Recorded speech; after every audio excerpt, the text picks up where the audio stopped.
మా ఎమ్మెల్యే వ్యవసాయ శాఖ మంత్రి హైకోర్టు ఫైలు దొంగతనం కేసులో సిబిఐ నిర్దోషిగా తీర్పిచ్చిన సందర్భంగా మేమంతా కలిసి మిఠాయిలు పంచుకొని ఆనందం వ్యక్తం చేయడం జరిగింది.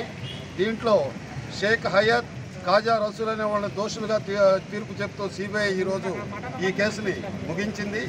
దీనికి విచిత్రం ఏంటంటే కాకాణి గోవర్ధన్ రెడ్డి గారు ఫైలు దొంగతనం చేశారని చెప్పి 2 సంవత్సరాల నుంచి చంద్రబాబు నాయుడు, లోకేష్, మన సోమిరెడ్డి చంద్రమోహన్ రెడ్డి గారు పదే కోర్టు దొంగ అని ఏ మీటింగ్లో పట్టినా దాన్ని చెప్తూ వచ్చారు. అంతకుముందు మద్యం కేసులు అన్నారు, అది వీగిపోయింది. ఈరోజు ఫైల్ కేసులు అన్నారు.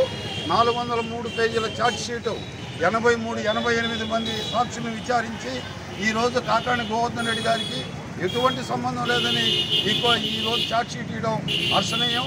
అదీ కాకుండా తన మీద తానే ఒక లీడర్ మీద ఏ కేసు వచ్చినా బెయిల్కో అజ్ఞాతంలోకి పోయే ఈ రోజుల్లో తన మీద తానే హైకోర్టులో సిబిఐ విచారణ వేయించుకుని ఈరోజు కడిగిన ముత్యముల పొలిటికల్ లెజెండ్ శ్రీ కాకాణి గోవర్ధన్ రెడ్డి గారు బయటపడిన దానికి మేమంతా హర్షం వ్యక్తం చేస్తూ ఇటువంటి నికార్సైనటువంటి నాయకుడు మాకు ఎప్పటికీ మాకు ఎమ్మెల్యేగాను ఈ స్టేట్కి మినిస్టర్గాను ఉండాలని కోరుకుంటూ సెలవు తీసుకుంటాం.